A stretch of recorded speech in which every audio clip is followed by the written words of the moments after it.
Well, only on Fox, a recent upstate graduate is going viral for the speech that she gave to her senior class, boldly sharing her faith and opening up about hardships in her life.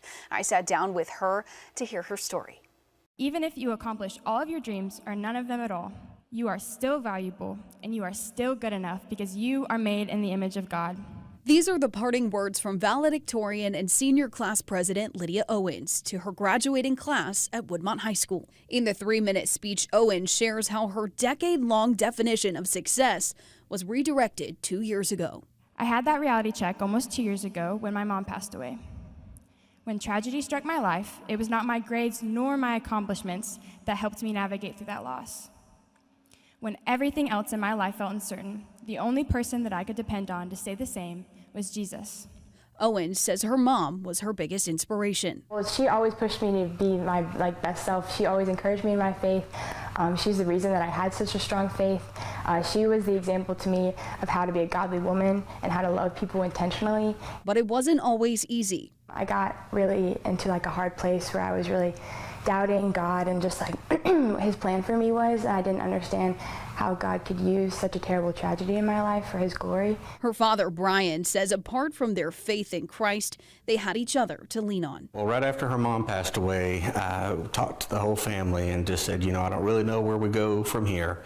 I don't know really what we're going to do, but whatever we're going to do, we're going to do it together. Also just remembering that's what my mom wanted me to do. She wouldn't want me to be sad and just give up. She wanted me to be my best and she wanted me to keep going. Encouraging those around her despite the hardships life brings. You don't have to worry about whether or not you'll be successful because God promises that his grace is sufficient for us and that his power is made perfect in our weaknesses.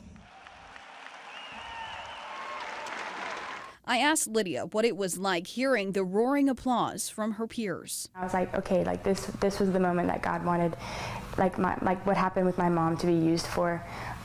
It was really difficult and it was really scary, but I got a very overwhelming positive feedback. I definitely did have some people tell me that oh, I knew you were going to talk about Jesus, but that's going to happen no matter what you say. I was squalling like a baby. Obviously, there's a lot of joy and pride there, but likewise knowing that her mom wasn't there to celebrate with us this huge accomplishment. But I also take recognition of the fact that I know that she was looking down and she was definitely smiling from heaven on that day. I don't want anyone to say, wow, Lydia, you did a great job. You were the one that said all those words. That wasn't me speaking. Yes, I said the words, but that was God speaking through me. Well, Lydia says being a graduate doesn't quite feel real just yet, but in the fall, she's actually going to be attending Anderson University, majoring in elementary education. So we wish you the best, Lydia.